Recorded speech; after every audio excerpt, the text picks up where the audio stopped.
Bismillahirrahmanirrahim. Assalamualaikum warahmatullahi wabarakatuh. Perkenalkan, nama saya Nur Sakina dari kelas akuntansi A2 NIM 1911370. Di sini saya akan menjelaskan tentang akuntansi transaksi ijarah dan ijarah muntahiyah bit tamlik atau biasa disingkat dengan IMBT.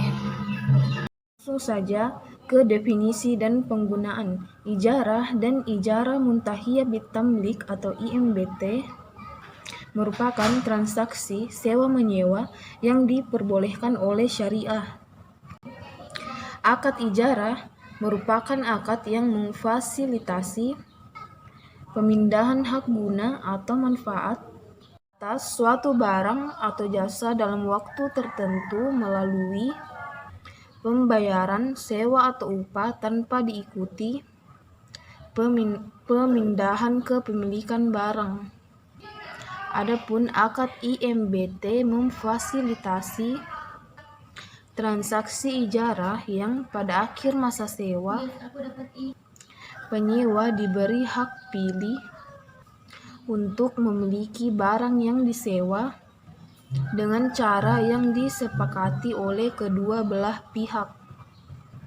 Selanjutnya adalah ketentuan syar'i, rukun transaksi, dan pengawasan syariah transaksi ijarah dan transaksi IMBT atau ijarah muntahiyah bit tamlik.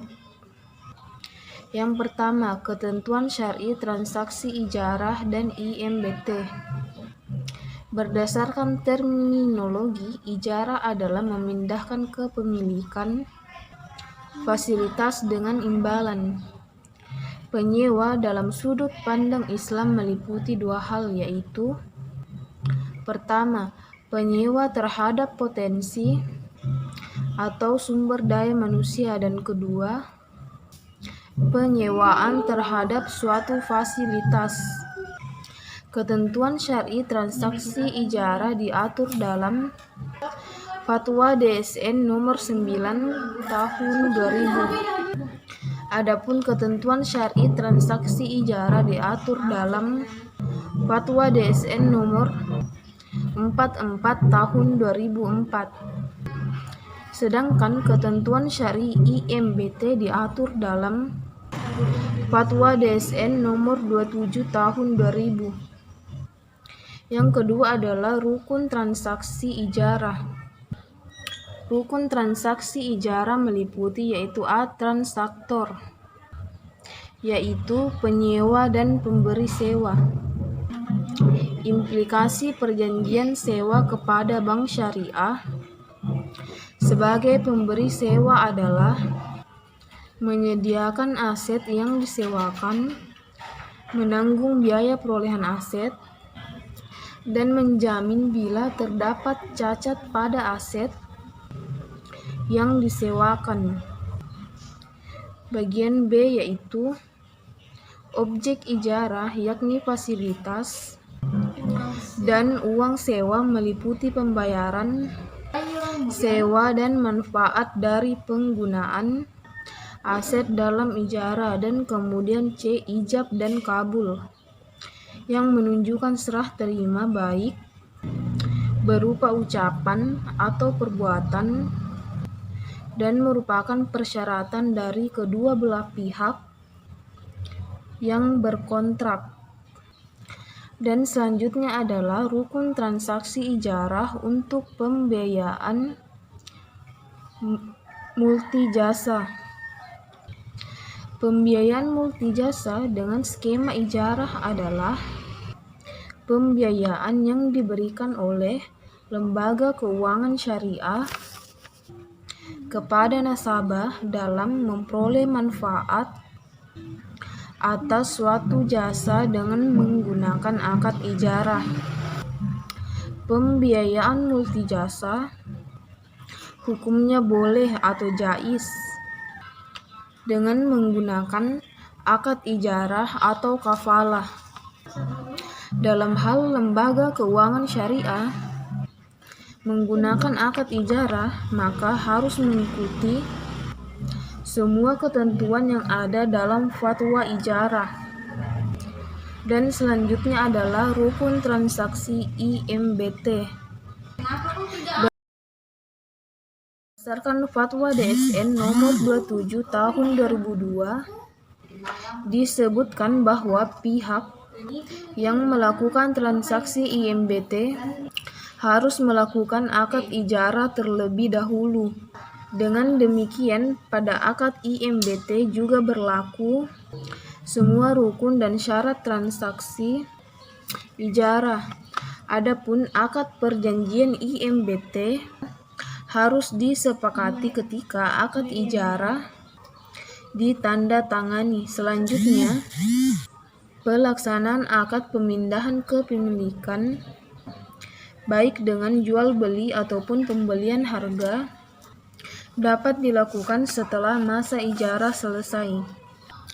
Selanjutnya adalah pengawasan syariah transaksi ijarah dan IMBT.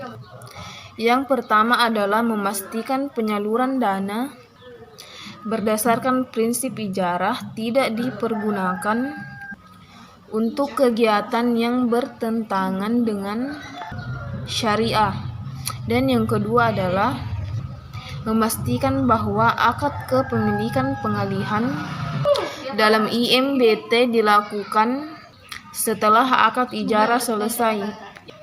Yang ketiga, meneliti pembiayaan berdasarkan prinsip ijarah multijasa menggunakan perjanjian sebagaimana diatur dalam fatwa yang berlaku tentang multijasa dan ketentuan lainnya.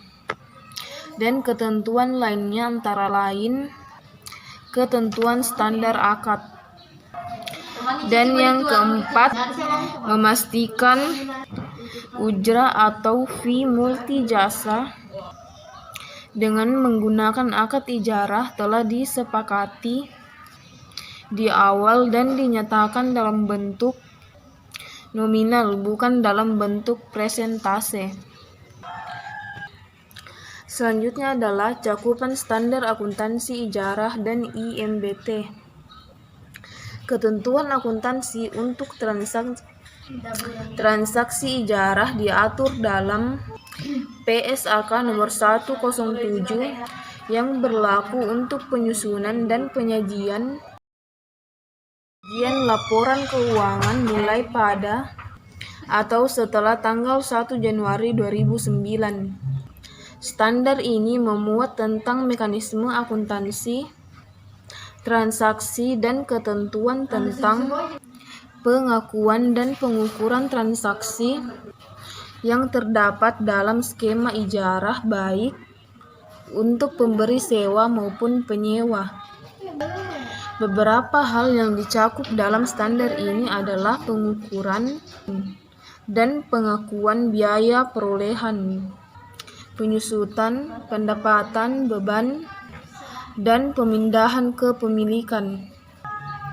Beberapa hal yang perlu dilakukan terhadap perhitungan terkait transaksi ijarah adalah perhitungan penentuan keuntungan dan fee ijarah, perhitungan uang muka sewa, dan biaya administrasi ijarah.